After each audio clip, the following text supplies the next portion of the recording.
Boa tarde a todos que acompanham o NT Sul de hoje. Então, estou aqui para falar sobre saúde. Infelizmente, esses números aí da sífilis que assustam bastante, né? Principalmente quem trabalha na área da saúde. Comigo está a ginecologista, a doutora Luciana Delamuta, para detalhar melhor, falar algumas orientações para o pessoal de casa. Doutora, seja muito bem-vinda ao NT Sul e uma ótima tarde. Boa tarde, muito obrigada pelo convite.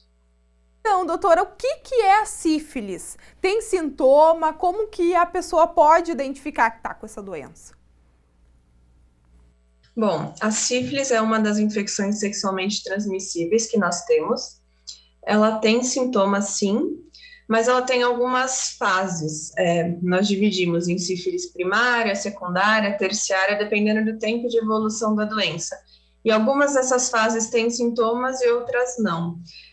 A questão é que na fase primária, assim que o paciente tem a doença, geralmente aparece uma lesão, que é uma úlcera, só que ela some sozinha, independente de tratamento ou não, em 7 até 14 dias. Então, às vezes acontece do paciente não perceber que apresentou essa lesão e aí acabar depois evoluindo para a fase que a doença fica latente e fica sem sintomas. E aí a pessoa, mesmo sem ter nenhum sintoma, ela continua passando a doença para outra pessoa, no caso para o parceiro. Exatamente, mesmo sem sintomas, se o paciente está com a bactéria, se não foi tratado, ele pode sim transmitir nas relações sexuais. E no caso das gestantes, o que é preocupante, pode transmitir pela placenta para o bebê durante a gravidez. E é um risco altíssimo, porque inclusive tem casos, né, de mães aí que perderam seus bebês, que tiveram abortos espontâneos por conta da sífilis. Exatamente, é uma causa de aborto, de parto prematuro, de natimorto, e nos casos em que não acontece nenhuma dessas coisas, o bebê pode sim nascer com algumas sequelas. E tem opção, tem como a mãe, a gestante, fazer o tratamento durante a gestação para que o bebê não contraia a doença? Sim, perfeitamente. Inclusive, a sífilis, o exame para sífilis faz parte dos exames obrigatórios do pré-natal. Nós fazemos logo na primeira consulta, junto com o exame para HIV, para hepatites, para outras doenças sexualmente transmissíveis.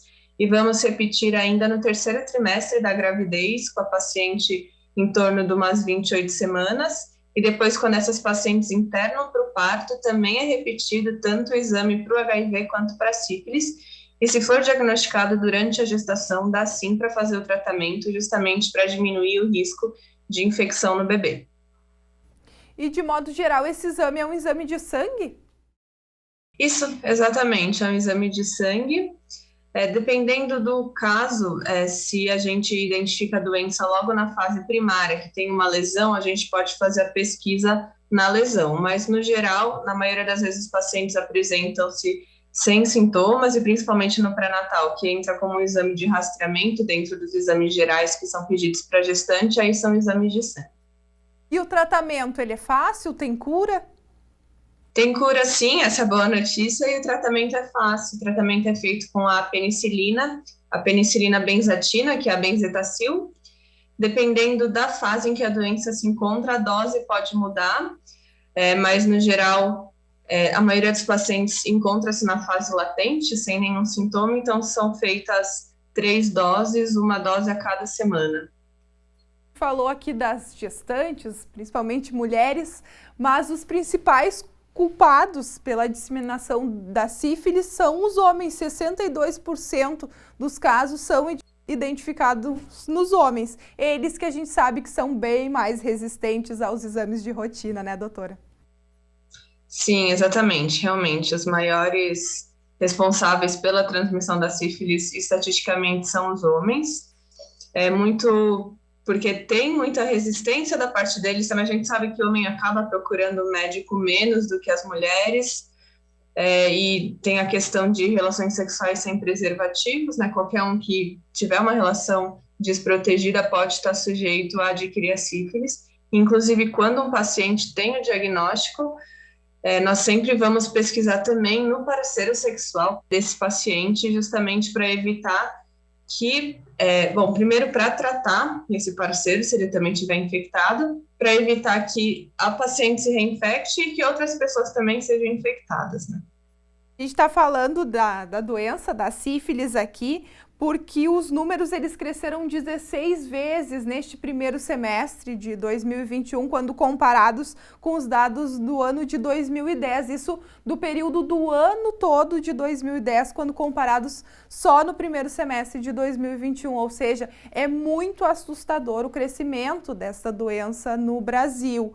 E uma das justificativas apontadas, inclusive, pelo Ministério da Saúde é o fato de que, com a pandemia, a procura pela consulta médica, os exames, infelizmente, caíram, né? E aí, agora, quando as pessoas retomaram para fazer esses exames, a quantidade de pessoas com a doença foi alarmante. Sim, com certeza. A pandemia atrapalhou não só no diagnóstico da sífilis, como de outras doenças, né? As pessoas pararam de procurar os sistemas de saúde, então isso realmente prejudicou um pouco também.